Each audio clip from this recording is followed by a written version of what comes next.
Então, para começar, toda vez que a gente começa a falar dessa cultura africana, a gente pede licença. Então, eu vou pedir licença aos meus ancestrais, aos meus mais velhos, aos meus mais novos e aos meus iguais. Pode passar, por favor. E quem são esses povos centro-africanos que vieram para cá no século XIX para o trabalho da lavoura do café, né? O que eles trouxeram para nós, o que eles deixaram para nós durante esse período da escravidão e como eles sobreviveram a todas as violências e rupturas de quando eles vieram da África. Bom, e quem são esses povos? Eles são povos que foram trazidos como escravizados de Angola, Congo, Benguela, Cabinda e Moçambique, principalmente da África Central, do tronco linguístico Banto. O que é o Banto? O NTU quer dizer pessoa, e o Ba é o coletivo na língua aqui Congo. Esses povos, eles tinham em comum a língua e a cultura. Já em África, e eu fiz pesquisas com alguns sociólogos, antropólogos africanos, né? A minha bibliografia ela foi pautada em autores africanos. Eles já tinham uma sociedade lá. Né, eles já tinham uma organização social e política, de forma que eles faziam essa maneira familiar de se organizar. E isso eles trouxeram para cá. Né? Eles também tinham costumes, crenças, valores que trouxeram também para cá nesse modo banto de ser.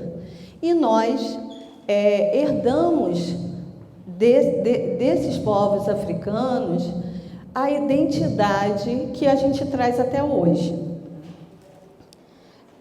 De onde eles vieram e também o que eles trouxeram. Né?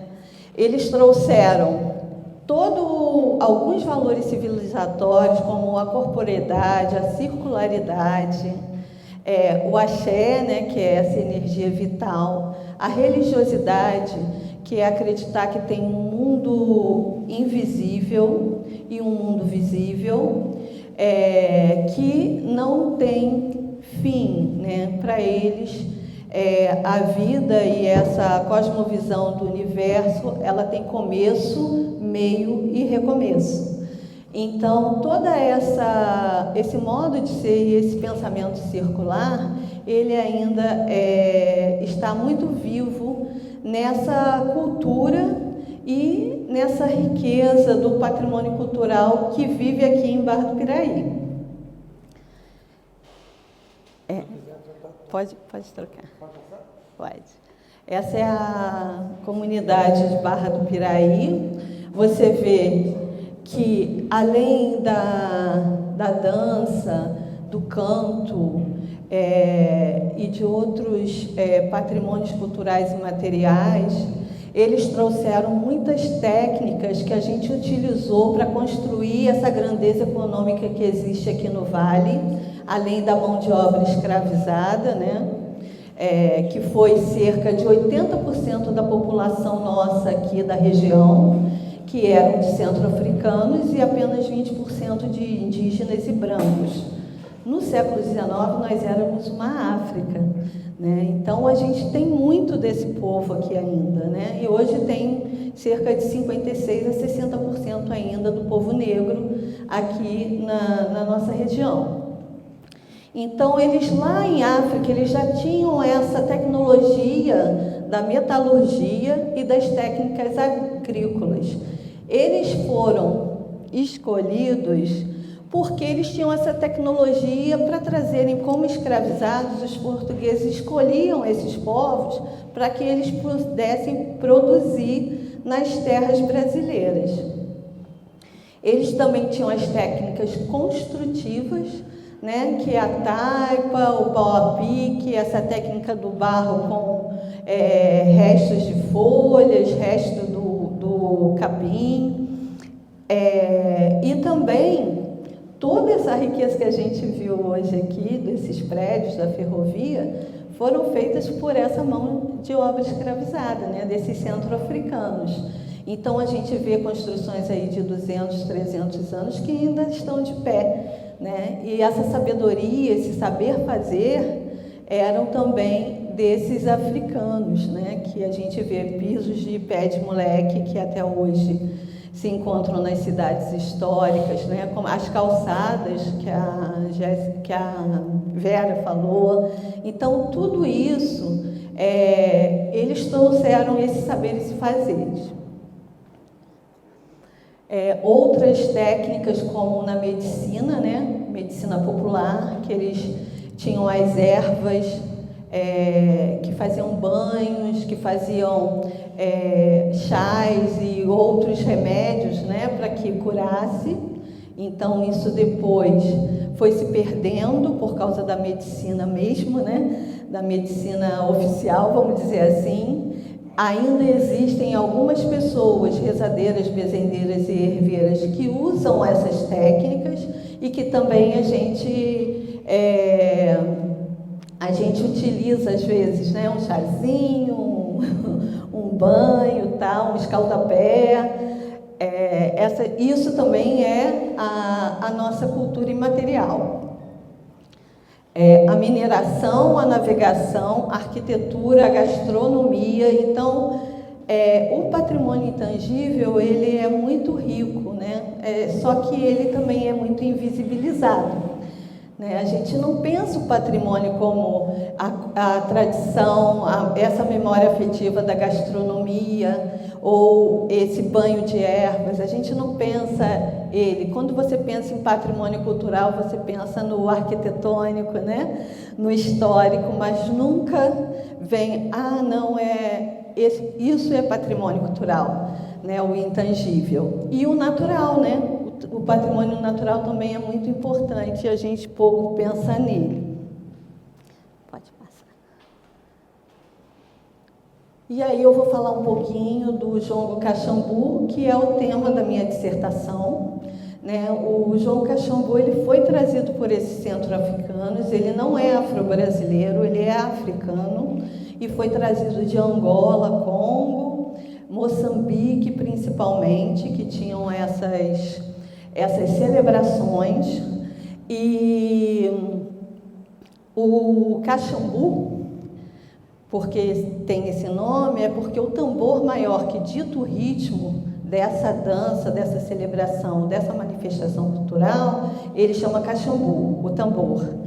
E o menor é o candogueiro. Então, em alguns locais, né, aqui no Brasil, o Jongo Caxambu ele só existe no Sudeste, Rio, São Paulo, Minas e Espírito Santo, e ele tem uma roda, eles formam uma roda em volta de uma fogueira. O fogo é sagrado para os africanos, os tambores são sagrados para os africanos. Eles pensam que eles fazem a comunicação com seus antepassados, ancestrais e com o mundo espiritual, né? Essa roda ela se forma no século XIX, eram nos terreiros e nas senzalas. Eles se reuniam normalmente aos sábados à noite, depois do trabalho na lavoura, ou em dias santos. Por que em dias santos? Era uma estratégia para que eles pudessem ter a autorização dos senhores para fazer as suas celebrações. Então, nessa celebração, eles podiam cultuar as suas divindades numa estratégia de poder, vamos dizer assim, disfarçar, né, para os seus senhores que eles estavam fazendo com os santos católicos, mas na verdade eram suas divindades. E o jongo ele tem muito mais expressões culturais dentro de uma mesma manifestação. Os versos do jongo, eles eram mensagens enigmáticas que eles cantavam para que pudessem zombar dos seus senhores, celebrar, planejar suas fugas para a liberdade, porque muitas vezes, como eles não falavam o português, eles faziam esses versos nas línguas.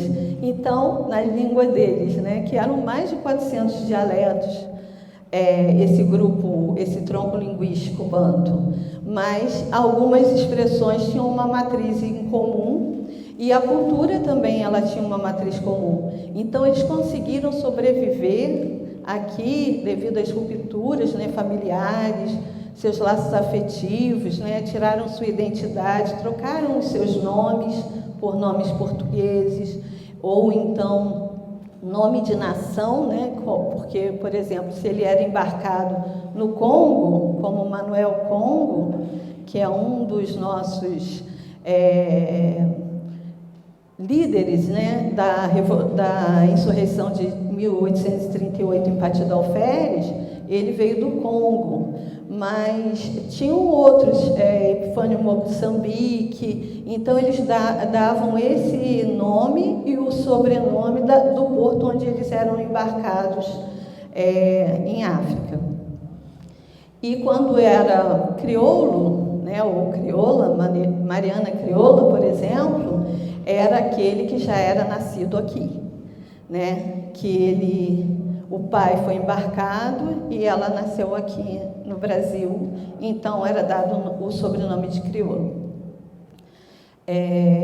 Outra coisa interessante dos versos do jongo, que foi que eles faziam essa celebração para planejar essas fugas, né? E a insurreição de 1838, que ocorreu em Pati, que eles libertaram mais de 400 escravizados, eles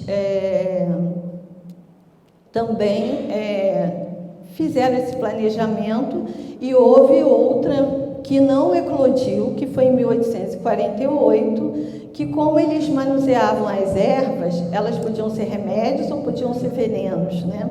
Essa de 1848, eles iam envenenar todos os senhores e sinhás. Só que essa não eclodiu porque uma escravizada de uma fazenda contou, porque ela gostava muito da sinhá, e então a insurreição não eclodiu. E aqui o João Caxambu aqui de Barra do Piraí, então ele foi... essa população, ela foi se expandindo para as zonas rurais e periféricas depois do declínio do café, né? Quando o café começou a declinar e as fazendas começaram a ser abandonadas, ou essas populações elas perdiam o trabalho e iam para essas periferias, ou elas ficavam nas fazendas abandonadas e tomaram aquilo como seu território. No caso de Barra do Piraí, são quatro bairros que formaram essa comunidade jongueira, que é o Boa Sorte, Caixa d'Água, Areal e Boca do Mato. Hoje, só Boca do Mato e Boa Sorte que fazem parte dessa comunidade. E é um desafio muito grande levar, né, essa tradição. Eu fiz uma pesquisa etnográfica, uma entrevista com todas as comunidades que eu estudei aqui, que foi também a de Vassouras e a de Pinheiral, e tem também a do Quilombo de São José e a de Arrozal. São as 5 comunidades aqui do Vale do Paraíba Sul-Fluminense. Mas a de Barra do Piraí, eles me contaram muito sobre ela, né?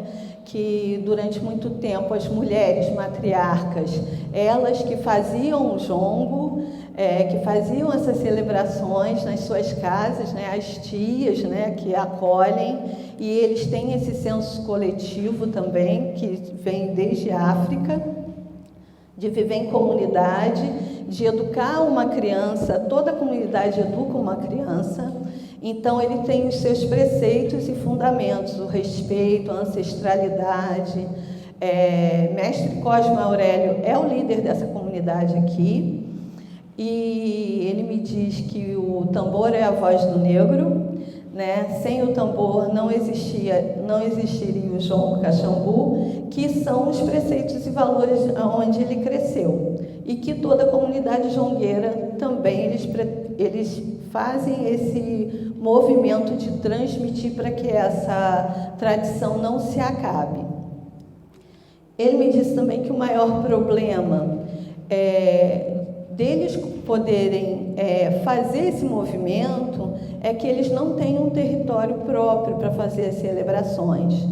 Então, o que acontece? Eles têm uma pequena sede, não sei se vocês conhecem, aqui em Barra do Piraí, ali no centro, né, que eles fazem as reuniões e tal, mas não dá para fazer uma celebração desse tamanho, com toda a comunidade. Então, as celebrações, normalmente, são datas de aniversário, datas comemorativas da própria comunidade, ou a data desses santos, que no caso, por exemplo, Santana, agora é dia 26 de julho, que é o dia do jongo, Dia Nacional do Jongo, eles fazem apresentações em locais públicos, né, para que as pessoas conheçam essa tradição, que é tão bonita, né?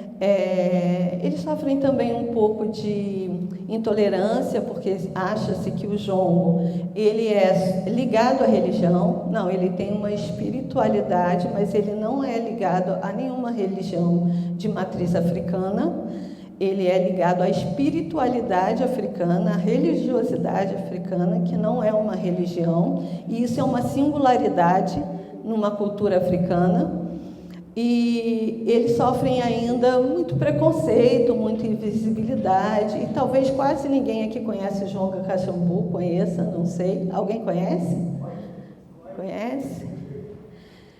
Então, precisam conhecer os barrenses, porque é uma cultura muito interessante, e a gente vê o quanto a sociedade ela é construída por esses valores e costumes, né? A nossa sociedade é muito legal de conhecer. Eu frequento as rodas de jongo desde 2018, e isso me fez ter essa curiosidade, porque eu via que não era só uma dança, não era só o toque do tambor, era muito mais do que isso.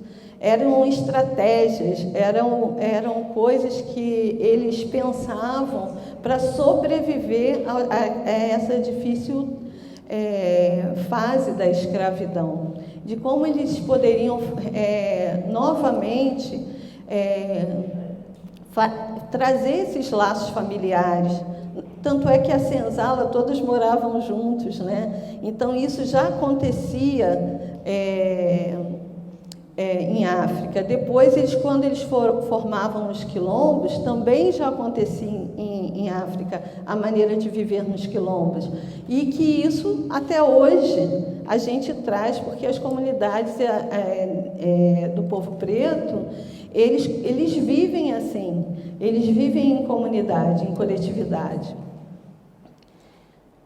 Pode passar. E eu queria aqui agradecer, porque a minha apresentação é muito breve, até por causa do tempo, e dizer que... Posso fazer um jabazinho?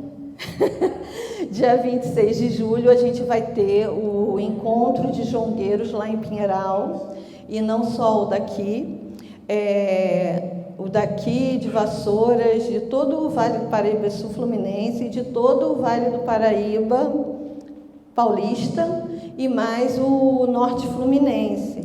Então, são 400 comunidades e é um dia inteiro, vai ter feijoada, é lá nas ruínas de Pinheiral. Tá? Uma coisa que eu queria falar também é que em 2005 o Jongo do Sudeste ele foi patrimonializado pelo IFAM. Né? Ele foi inscrito no livro de registro, porque quando a gente fala de imaterial, a gente não tomba, a gente registra.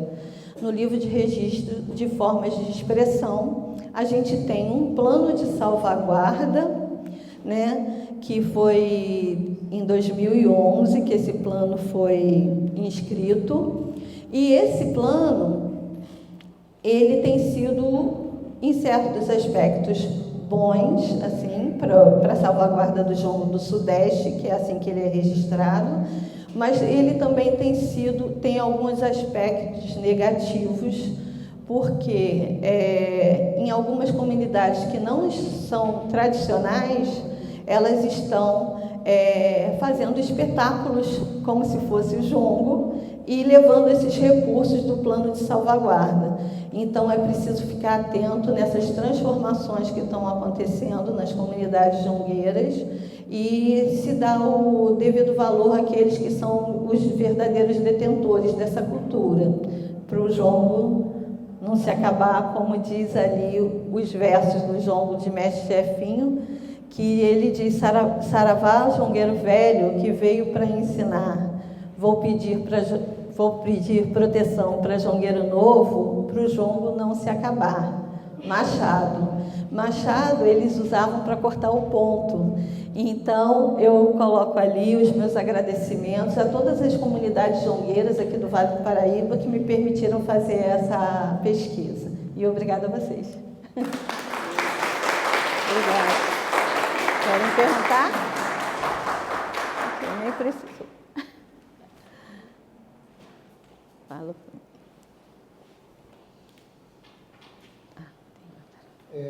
Tânia conversou comigo, não conseguiu ouvir?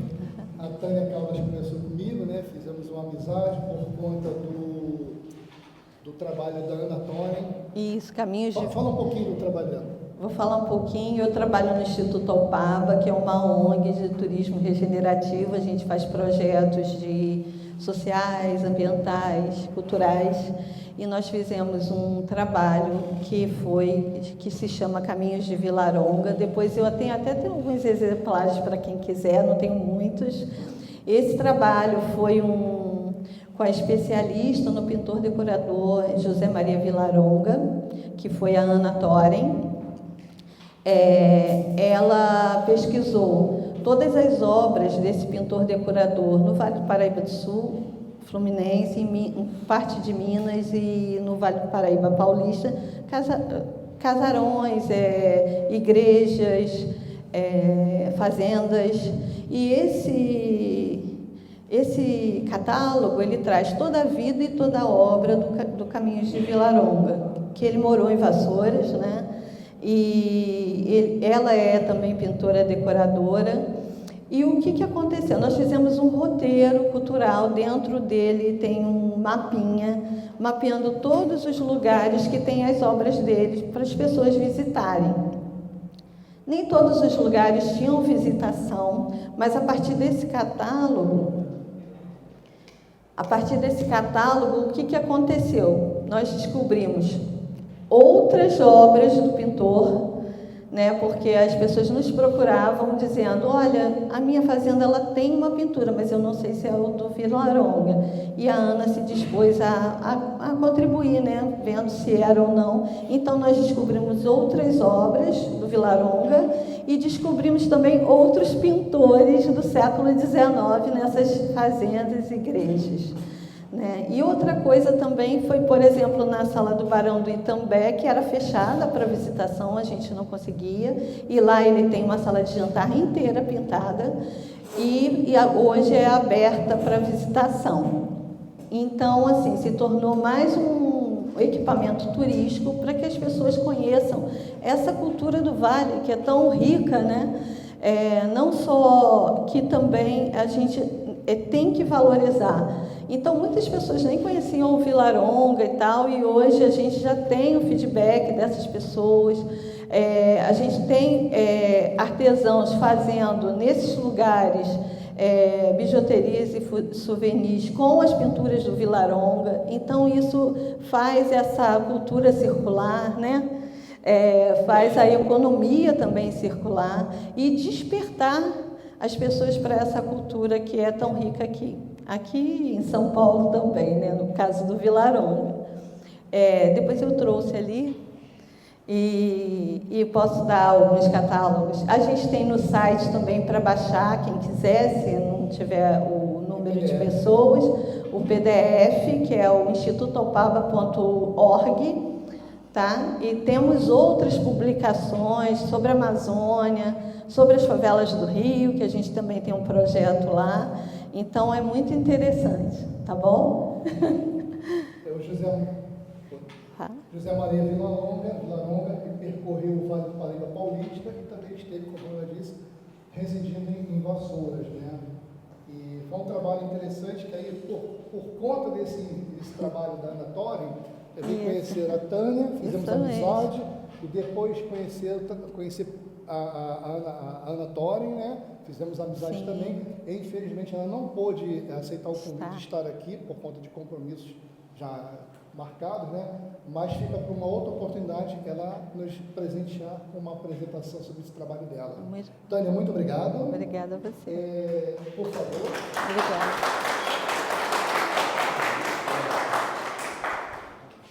Meu amigo Christian, convido para fazer a entrega do certificado da Tânia.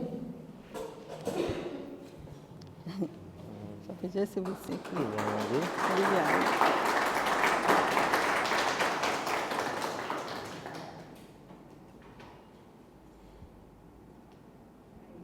Obrigada. Mais uma.